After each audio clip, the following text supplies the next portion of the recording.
Ladies and gentlemen, after that inaugural session, of course, and that's very, very interesting fireside chat, we are all set to begin with our first plenary session, Microfinance Across Asia, a Mosaic.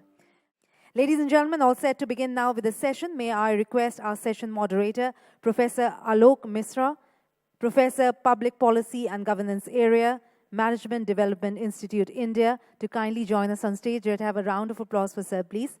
Ms. Nguyen Thi Thieu Mai, Managing Director, Vietnam Microfinance Working Group, Vietnam. Let's have a round of applause right there for ma'am, please. Ms. Sophie Pham, Head of Deposit and Branchless Banking Product Development, Angkor Microfinance, Kampuchea, Cambodia. Dr. Pavel Shos, Executive Director, Russian Electronic Money Association, Russia. Mr. Brinley De Silva, Managing Director, LOLC Myanmar Microfinance Company Limited. Let's have a round of applause, of course, for all our panelists, and I hand over the session now to our session moderator to kindly take it forward from here. Good afternoon, and I hope the time of the session is not curtailed. It's still 45 minutes. Anyone there? Okay. So I take it as 45 minutes. Though even 45 minutes is too small to cover 4 countries, 4 very diverse countries. And way we thought of doing the session was that we will divide it into 3 parts. One was the market, who are the main players, who regulates them, what are the main regulatory features, and what is the future forward. But considering the time allotted, I don't think we'll be able to get into so many details. And we are privileged. We'll try to do a session with interspersed with questions across these 3 broad themes to different panelists. And I will keep rotating between countries to give you a flavor of it. But what is very unique in this panel is that we have 4 countries and very different markets. We have Cambodia, a very mature microfinance market, with total microfinance portfolio being at least, I think, roughly around 50% of India's size. Then we have Myanmar, which Brindley is representing, which has just started to grow, but is seeing a lot of active interest in last 1 and 2 years, but still small at around $200 million? Around $200 million. But a lot of players. Then we have a big, almost a continent, Russia, but still in a maturity phase, still not growing very fast, almost 4 times the size of Myanmar market. And then we have the Vietnam. I have been involved with Vietnamese microfinance sector for quite some time. And since ages, I think from 2004, I'm seeing the regulations are shaping up, but they are still in a formative stage with only 4 licensed MFIs there. And this was the divergent piece. The common part of it is that everyone has a microfinance industry, everybody has different players, but the most significant part which pertains to India also, because we are sitting in India, is that all the countries have one or other sort of an interest rate cap. Some, like Cambodia, it has come very recently, a month back, some it has already existed. So I will start with a very mature market, that is Cambodia. And I will ask you, Sophie, to tell us about, we'll begin with saying that you have a very mature market. Can you give us a sense of the players which are present in the market and a little bit about the interest rate cap which has just recently come and how it is affecting you? Thank you very much, Professor. Actually, in Cambodia, for the microfinance sector starts in 2003. And for player in the market, we have 3 classification of player. Actually, microfinance institution, which got license from the National Bank of Cambodia, and as well as the microfinance operator, which they can apply or register from Ministry of Commerce. So this player also can provide microcredit to the client at the village. But anyway, another one for the microfinance, there are 2 types because some microfinance, they also get another license, we call MDI license, which they can mobilize deposit from the public. And in the market, there are 70 MFI, which register and supervised by NBCs. And out of them, 7 out of them I get MDI license. Yes. So there are three type of player in the market, and they have around 2.5 million borrower, which population in Cambodia 14 million people. So you can say that we can say that more than 10%. That is no, not more than 10%. Actually, we have 2.5 million borrower in the markets, and even we have only 7 MDI mobilized MDI lesson, but we also have 2 million depositor too. And in terms of loan portfolio in the market, it's about 5,000 million USD dollars. So which means client they can get around the average loan size about almost 2,000 USD dollar per borrower. Yeah. Anyway, in Cambodia, it's a bit, I don't know how to say, but anyway, like last month, the new regulatory issue, which shocked us a bit as a player because we don't get any warning sign in advance in terms of interest rate cap, which normally for a player in the market, we provide service to the client, the operation cost and also funding cost, it's quite high, normally around 33%, 36% per year. That is the interest rate that we charge from our client. But unfortunately, mid of March, just last month, the government required us to put interest rate cap 18% per year, and they issued the regulator on mid of May, and that one need to be effective 1st of April. Imagine you have 10 working days to modify, to adjust your system, as well as to inform your client to change your operation. So everyone a bit shocked. But anyway, we settled down by the organization itself. They find a strategy to be survive. Anyway, even the interest rate cap, we cannot survive because in Cambodia to be operate, you need around 20%. That is the operating cost, and funding cost around 5 to 10%. So if you charge from client only 80%, it means you cannot survive. But anyway, we don't want to live from our clients, so we find way to stay still with the clients. So example, like try to cut the operating cost to leverage our channel, because rather than go to the field directly, we can provide a loan to client through a mobile banking, as well as another channel, example like agents network, which the operating cost is cheaper than normal one. Yeah. Thanks. So two major features, as I hear from you from the Cambodia market. One is that most of the MFIs are deposit-taking license holders. And as per my understanding, correct me if I am wrong, around 75% or 60% or 60 to 75% of total funds of MFIs comes from deposits of members. And what he said was very interesting, because in March, the National Bank of Cambodia came with a stipulation that MFIs cannot charge more than 18% interest rate on declining basis. And he says that the MFIs in Cambodia have an operating expense ratio of 18 to 20%. Load onto that the funding cost of 5 to 8%, so they are finding it a challenge. So we'll hear from you later on that how you are trying to find a way out of it, because by this way you will get into a loss. Okay. So Brindley, I come back, I go to you now, that Myanmar has seen a lot of interest, almost you name a player and he is there. He was, whatever you call it, is there, whether it is international funders or it is microfinance institutions. But the size in microfinance market, it still remains quite small, at around $200 million, and roughly around that. And the main surprising part of it is that 50% of that is by one player, that is PACT, which is the UNDP formed an NGO.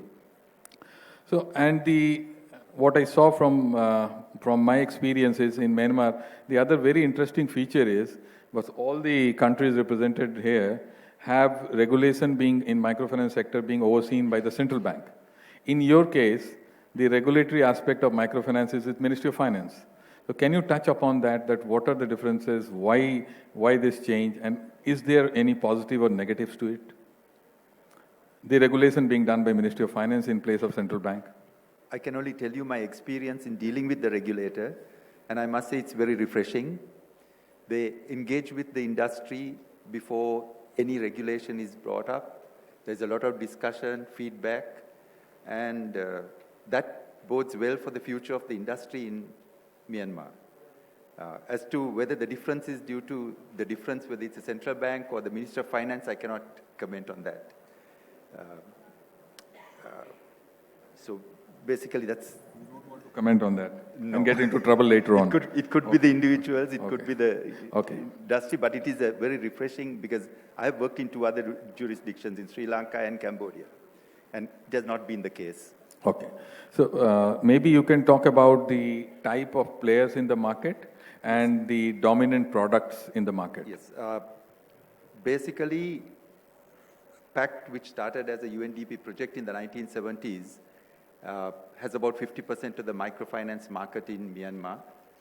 And since the regulations or the acceptance and a law coming up on microfinance in 2012, we have about 28 foreign-owned companies that have gone and invested and started microfinance business.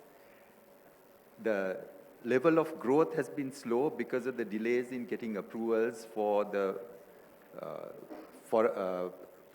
foreign loans, and the microfinance institutions also have a constraint because there is no FX hedging options available in Myanmar. So that's a big challenge. Once that is cleared, I can see this industry actually growing in leaps and bounds because they say there are about 8 million households that have no access to any financial services at all. So with that, I think the future for Myanmar looks very encouraging, both from the operator's point of view and from the investor's point of view.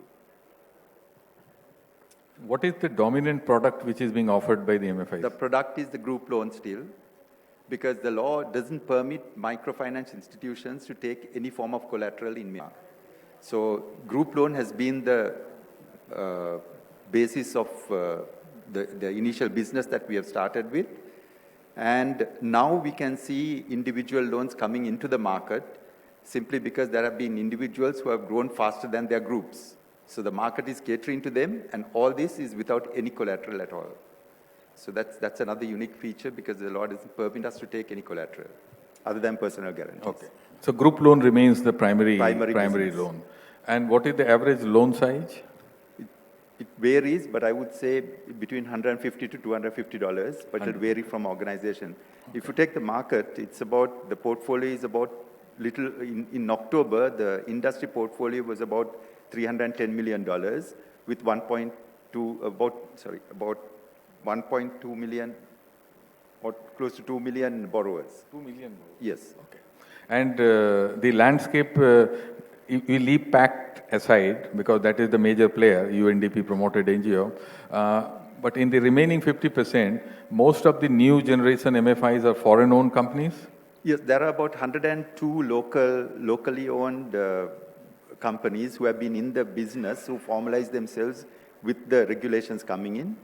And there are about 28 foreign-owned entities. I think the growth of those foreign-owned entities is pretty robust, and there's a lot of interest shown in the market. And one of the first round questions to you is, that in Myanmar also I hear there is an interest rate cap of 30%. Yes. But as I understand, it doesn't describe whether it is flat or declining. No. So from what I understand, all the foreign-owned entities who have MIS systems go on a reducing balance on a sort of a real interest rate, but the smaller companies, the local companies, I cannot comment because some of them run on Excel sheets, so how they calculate the interest, I'm not in a position to comment. Thank you. So Pavel, I turn to you. You come from a very important country, but still in the market is still maturing. The size is still small, 4 times the size of Myanmar. What are the primary reasons? Why has microfinance not grown to that level in Russia? Whether it is because the other financial institutions are already fulfilling that need, or there is some other problem? Yeah, thank you so much. For the question, I think the main problem is capacity, because we have a registry for microfinance institutions. There are currently 3,500 microfinance institutions in Russia, but 80% of the loans are originated by 140 institutions. And when I go to the similar conferences in Russia for the microfinance institutions, I see many people from microfinance institutions in rural areas, and they come to these conferences and they're really surprised. There is regulation, there is some requirements from the regulator, from Russian Central Bank. Some of these microfinance institutions actually do not use personal computers. They still have accounting and writing. They need to file the reports to the central bank using internet, and they go to the nearest village or maybe town to access internet and use these USB flash drives to download all these reports. So the capacity is the key. Obviously, as you said rightly, Russia is a very big country, but unfortunately, or maybe fortunately, not so much in terms of population. We have only 150 million people living here.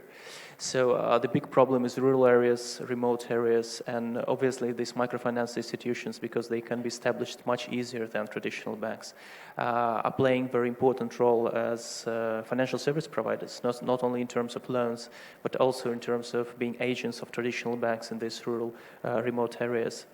I think we have a very long way to go still to, for example, use microfinance to finance small and medium enterprises. I saw this video in the beginning of the conference. It was great, the story about this supporting small families. Unfortunately, we have some issues with this in Russia because the majority of the loans are payday loans, very small, short-term loans, around $200 for the individuals. But I wouldn't blame it 100% on the microfinance sector itself. We have some macroeconomic issues in Russia, and obviously microfinance sector is only secondary to this.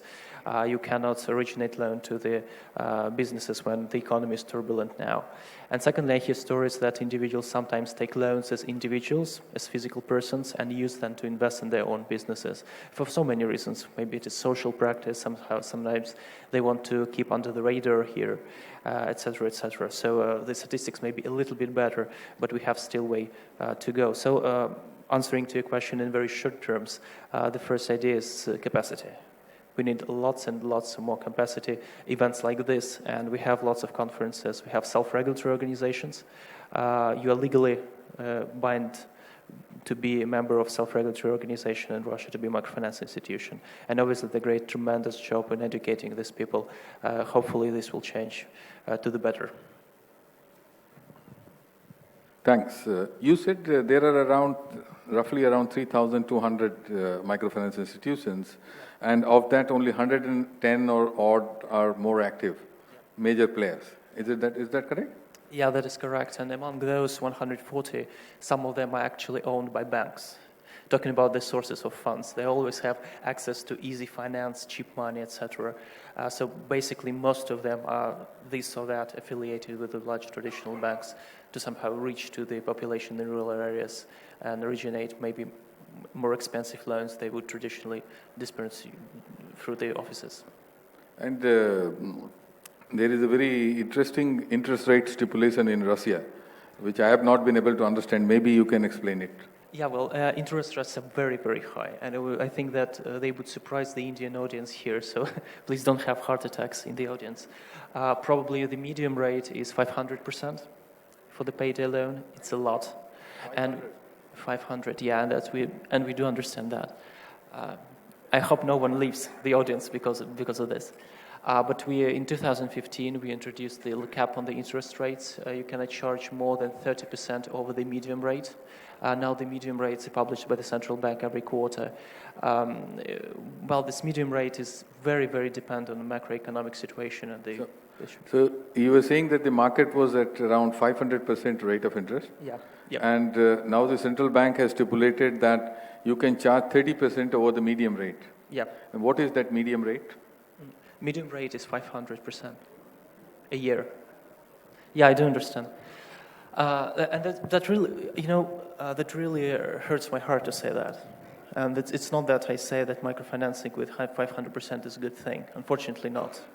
And I do hope that gradual introduction of regulation will change this. And we're seeing some statistics that actually medium rate is going down. with a better economic situation. I see how the Russian Central Bank actually pushes microfinance sector to finance small and medium enterprises. I see how they introduce new regulations to cap the maximum amount that customer can own to the microfinance institution. Currently, since 2017, customer cannot own more than 4 times it took. Now we're seeing very strict and transparent signals from Russian Central Bank that this cap will go down to 3 times, maybe 2 times in 2 or 3 years. So hopefully we get there. Well, we started from some very different starting point as India, and we have very different economy at that. So probably this kind of, that doesn't mean as a consolation for the market, but well, we're still optimistic that we can change that.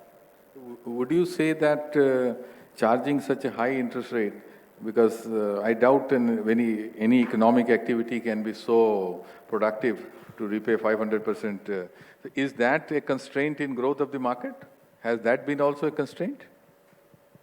Because people will be, unless somebody is in dire strait, it is very difficult to borrow at 500%. Well, that's why the payday loans actually dominate the market, because obviously small and medium enterprises don't need loans of 500% because you cannot just repay them on an ordinary business.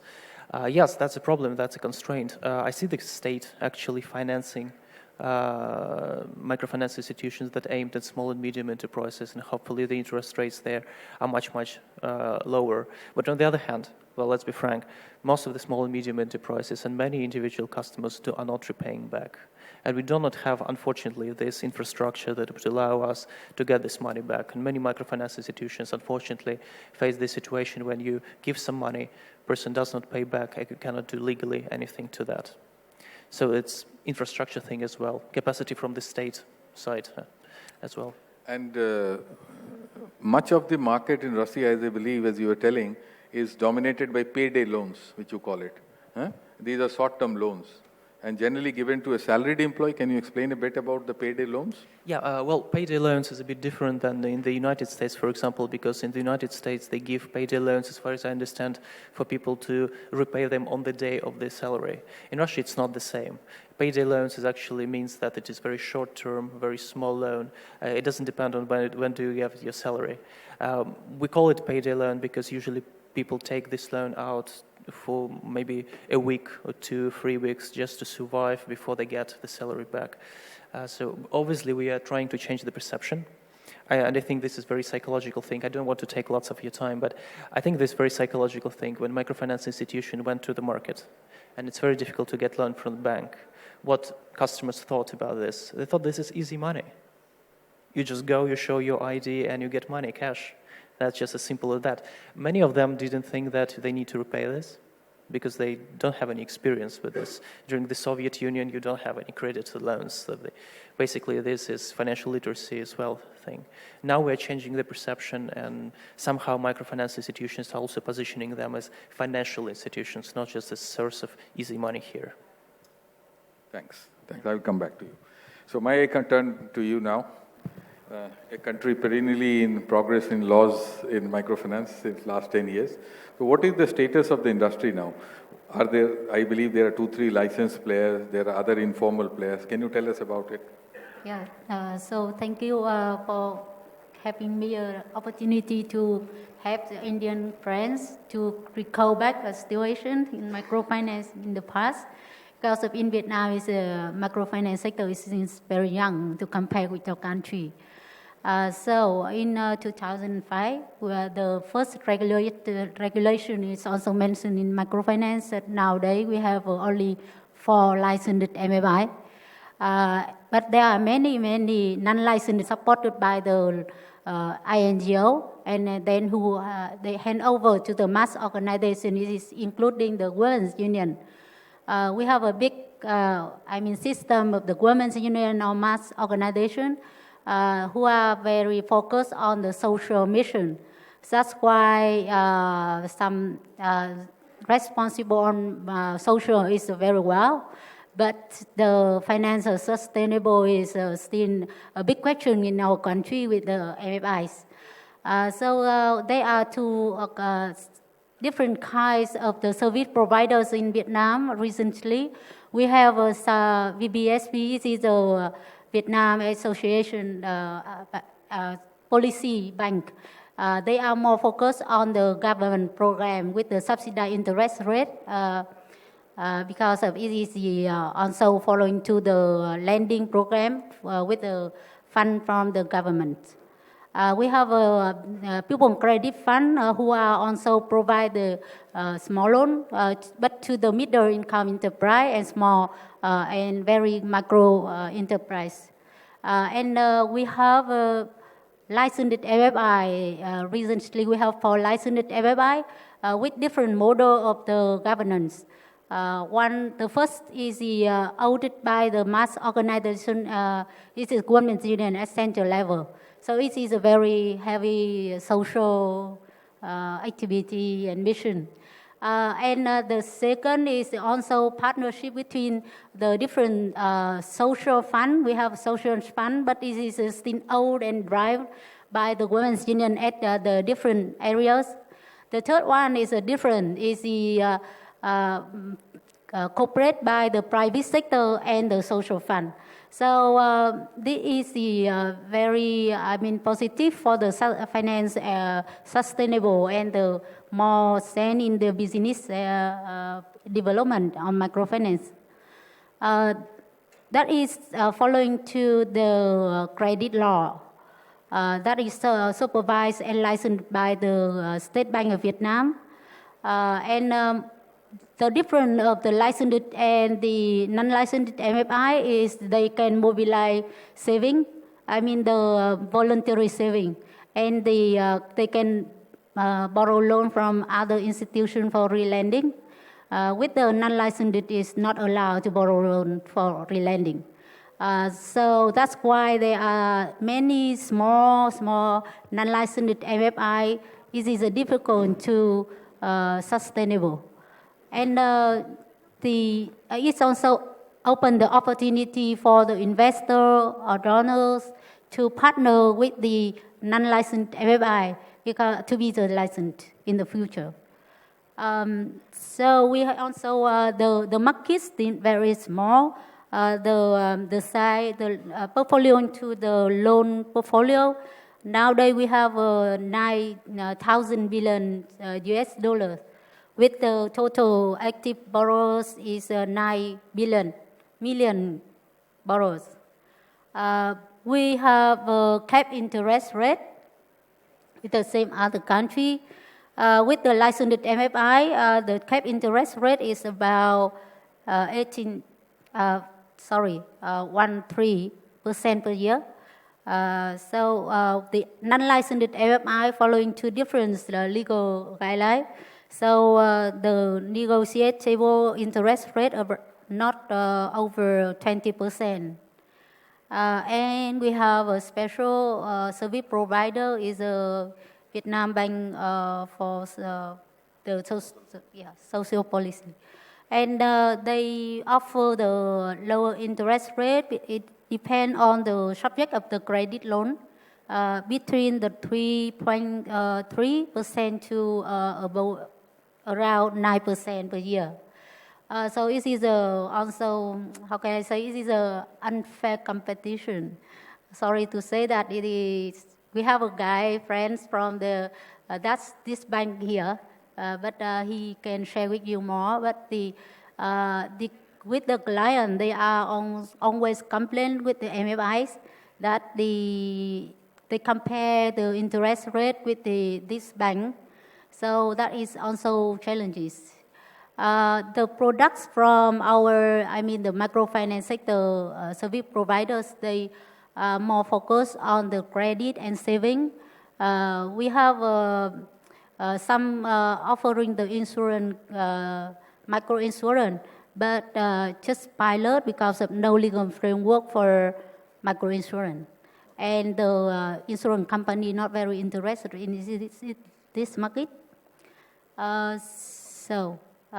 This is a little bit about update you about our sector and hope to have an opportunity to partner with the Indian friends for the better sector in microfinance in Vietnam. Thank you. Thank you. Because for persons who are new to Vietnam, let me tell you that in just 2-3 years, 4 years back, microfinance could only be carried out in Vietnam through a mass organization, which they call it. And there are 4 mass organizations in Vietnam. One is the Women's Union, one is the Labor Union, the third is the Laborers Union, something like that. And they were all doing some credit programs in collaboration with INGOs. And State Bank of Vietnam had recently formulated rules for licensing of MFIs because some of these programs had grown big. So 4 of them have got licensed. But the biggest challenge, which IC and C also clearly pointed out, is that in the market, the government, through its policy bank, which they call it, but its full name is Vietnam Bank for Social Policy, it lends at very low interest rates from 1% to 8%, and that distorts the market. And whenever the MFIs lend, the borrowers always complain that VBSP is lending at such a low rate and also gives higher loan amount. Why do you lend at a higher rate of interest? So that is a big challenge. And the new stipulation by State Bank of Vietnam also has stipulated 13% interest rate cap. Yes. So that's another challenge. Yes. So these are the major challenges. Okay, thank you. I will come back to you. So Sophie, I would turn back to you. You talked about the interest rate cap, and you're trying to figure out how to circumvent that or how to beat around that. But the other thing which it has always, international investors have talked about it, as sector experts we have always talked about it, is that Cambodia is a small compared to India in terms of population. And your microfinance portfolio is almost 50% of India's size, if I compared it. India is around, if I take it around 60,000 crore, you are at around 30,000 crores. Sorry, you won't understand crores, but that's an Indian terminology. So 60,000 crores, you are at 30,000 crores. And here, when the sector was at around, I think, 40,000 crores only, we all have always been talking about overheating, over-indebtedness and all that. So what's your view? Is the market in Cambodia heading towards over-indebtedness? There is already too much of multiple lending, or your credit bureau being able to check that? Is it functional? Okay. Thank you. Actually, related to our indebtedness, because when we have the population a bit small compared here, like 14 million people, but anyway, we have 2.5 million borrowers, and around 40% of them have multiple loans. I mean, 40%. Yeah, because that is the obligation. So if you want to disburse loan to the client, you need to check the credit bureau of Cambodia. So all client information appear in the credit bureau of Cambodia. That is the mechanism that we apply in order to protect the client from our indebtedness. So what I hear from you is that there is multiple borrowing of 45%, but you are still not very concerned about over-indebtedness. We a bit concerned, but anyway, to provide, because when we provide the loan to the clients, as long as the loan appraisal is quite well, it can help client from the our indebtedness too. So as long as loan used on the right purpose, at least they can return us back. Yeah. Brindley, I will go back to you. In Myanmar, the other MFIs, can you tell us a bit about, you talked about products, you talked about regulation, the market diversity. Can you tell us that what is the funding source for MFIs roughly? Currently, the bulk of the funding has come with equity. It's only now that they are going in for foreign borrowings. A LIFT fund under the UNDP has an arrangement with TCX where they have agreed to provide money where they take the hedging cost. So the money can be borrowed by the MFIs at 13%, which is the cap at the local borrowing rate. But that is a one-off transaction. About $80 million would come into the system, but at least that will kickstart the system. But beyond that, the concern that all MFIs have is the risk of hedging. And local banks are not permitted to lend unless they have collateral. So that is a big issue, and they cannot take portfolio as security. So the constraints in moving would be the banking sector. If they open up and take portfolio as security and start lending to the MFIs, that could be faster growth. Or if the banks can have hedging mechanisms that could be affordable, yes, then that also could work out. So mainly the current dependence is on equity and a bit of foreign currency loans. And local banks have still not started lending because they require collateral. Unless you do back-to-back transactions with the dollar. Okay, thanks. And because you represent a network, microfinance working group, can you tell us about, you heard in the morning about what MFIN does and all that. What is your role in the sector? Thank you. This is also a big concern in our network as well. About the fintech, this is our mobile banking. This is still very new in our country with microfinance sector. So the government also have a plan to setting up the strategic plan to develop the plan for more develop on the and support for the finance inclusion.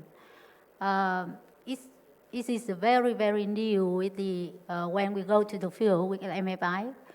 When we conduct, for example, when we conduct the research on product and service, we ask them to see the need of the fintech and then offering the service to them.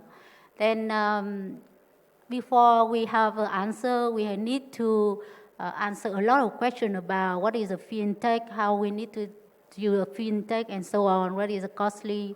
So that is still very new, and I think it is the also big concern to how to educate and advocate the fintech to both the service providers, policymakers, and also the clients themselves. And I think it is also big opportunity for the other other country to can share experience and also partner to provide that kind of the fintech services to our country. Because India also the very developed on the fintech. Yeah. But as a working group, how many members do you have? Do you have all licensed MFIs as your members? No, we have now 3 licensed MFI. The new one just CEP, the biggest MFI. They just have a license last year, but they haven't got the official opening yet. But we also participate by over 30 non-licensed MFI who are also provide those microfinance services. We play a good role, the important role for the advocacy activity because we are the key organization who, communicate closely with the central bank and the other ministries on the policy development. Okay. So Pavel, you represent Electronic Money Association, and nowadays you can't finish your day without hearing the word electronic money or financial technology. So can you elaborate on that? What basically you are trying to do in Russia and how you are trying to embed it into the microfinance sector? Yeah, thanks. That sounds a bit strange that I'm talking about microfinance from the electronic money perspective. But actually the thing is, we're trying to implement some cost-effective strategies for the microfinance institutions because traditionally they're dealing with cash. We'll be talking about this tomorrow during the panel on new technologies, but this is very relevant. We hear stories about small microfinance offices in rural areas being robbed at gunpoint because of the cash. Now we're trying to introduce cashless payments, and Russian Central Bank pushes the market towards new technologies by introducing new legal arrangements for these microfinance institutions, basically telling them if you implement new technologies, then you can use more and more rights in disbursing loans. I would say that here that microfinance market is not isolated. It works within the community, it works within the economy, it works with banking sector as a source of fund, it works with telecommunication companies. It cannot work just by itself. You cannot establish microfinance office somewhere in Russia and just work and go with it. You need to rely on other actors as well, and this is something I really wanted to talk about, is that cooperation is a key. I do understand that the interest rate I mentioned may sound very horrible, but this is how general economy in Russia works. It's not because microfinance sector is bad, but not because they are loan sharks, because it's kind of chain of reaction. It's kind of vicious circle, if you may. Banks do not want to loan money to microfinance institutions, something that some other countries indicated that as well. Why? Because they don't trust them. There is lack of trust. Why don't they trust them? Because the interest rates are that high. If you see that high interest rate, then what you think? You think that people do not repay, and some people don't. Really, that's true. And you cannot use lower interest rates because because they cannot get money from the bank. And this vicious circle. Trying to break this vicious circle, maybe fintech, financial technologies, new technologies, or maybe not that super innovative technologies, but just some very, very basic stuff can really change this vicious circle and change the perception of the sector. That's basically, in very short terms, what we do. Okay.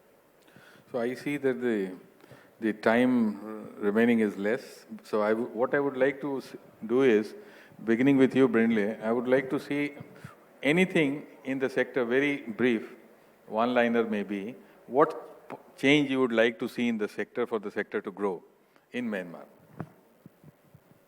In addition to the issue with foreign currency, we have another restriction with regard to our capacity to borrow or mobilize deposits. We can mobilize deposits only from our borrowers. And that is only voluntary savings and the compulsory savings, of course. So if that has caused sort of a curtailment in raising money locally. And what I see is if they open it up where, like any other MFI, if you are a deposit-taking MFI, to permit you to raise money locally, then I think the constraints or some of the constraints that the industry has would get cleared up within So allowing Myanmar. you to take deposits from other than members? Yes. Okay, great. Any one point from you? I think in the future, we hope that the microfinance in Vietnam still play a very important role for under the finance inclusions in the country. So it's more fintech and mobilized saving, and also, the more investment, investor. But savings you are already mobilizing, no? This is still very small percentage Okay. No, to compare. That's not a constraint at present. Because if you're not able to mobilize, that's the institutional problem, but not a regulatory problem. But on the licensed MFI can mobilize saving, and many other non-licensed still, not allowed to mobilize. So your wish is that more non-licensed become licensed, and financial technology becomes a big way. Okay. Thank you. So Sophie, what about you? Actually, I think I just wish no player in the market will be collapsed in 9 months in a row in Cambodia because of the new regulator. And second one is related to digital banking. It will work very soon in Cambodia because not only bank, even MFI or MDI, they can provide this kind of service to the client. And in terms of client awareness, it raises up very quick in the markets. From technical standpoint, I would expect that there will be higher competition on the microfinance market, even though there will be smaller players that cannot handle competition right now. And we're seeing that every quarter around 300 microfinance institutions are leaving the official registry, going out of business. And probably this is a good thing. From a philosophical point of view, if I may, I would expect in the future more self-awareness of the sector. I want them to understand what they are doing and why they are doing this. They are doing that not because they want to give money to someone and get it back with percent, but what they want is to actually improve the market and economy itself, the life of the people. And I think that everyone, not only microfinance institutions, but banks, corporations, and telecommunication companies needs to understand that. Thank you.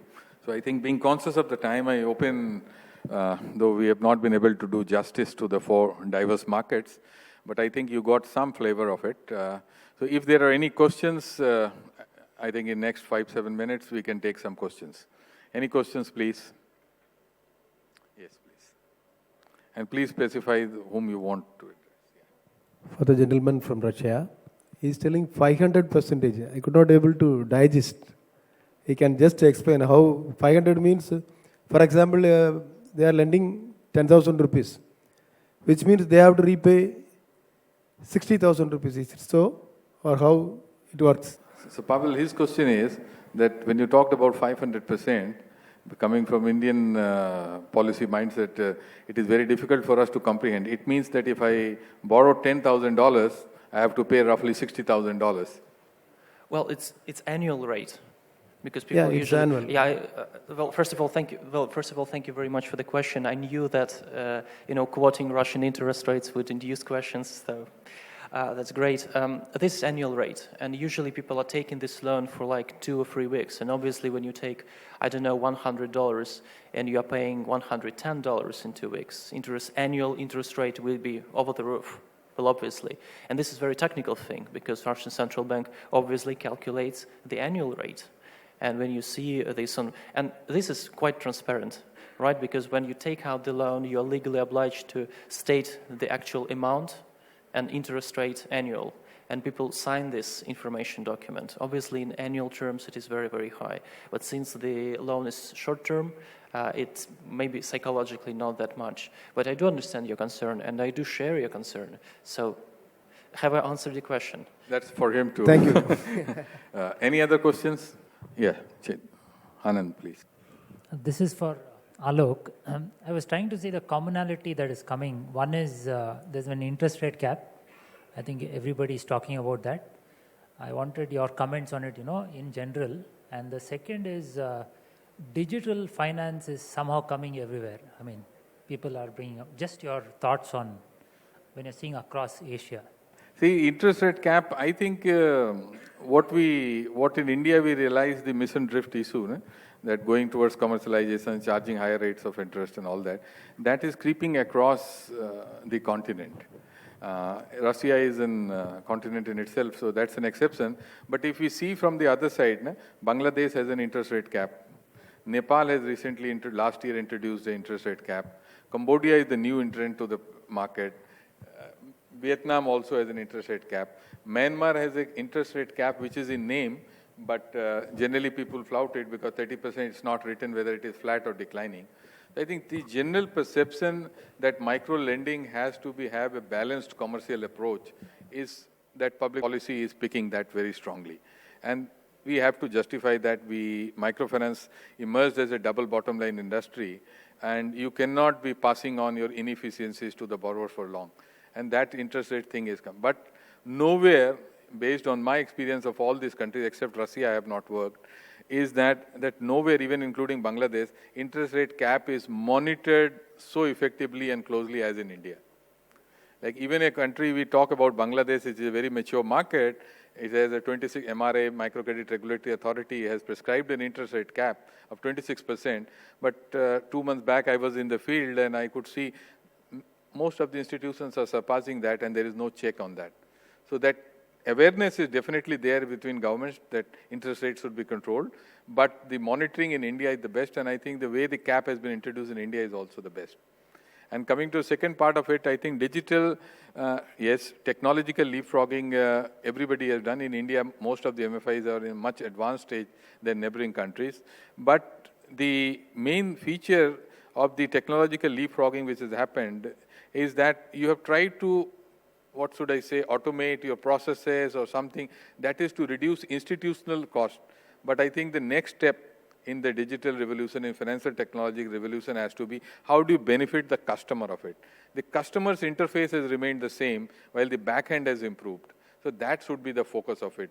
And I think all these countries have the Indian experience to learn from, and that would be a great source of it. I hope I have answered your question.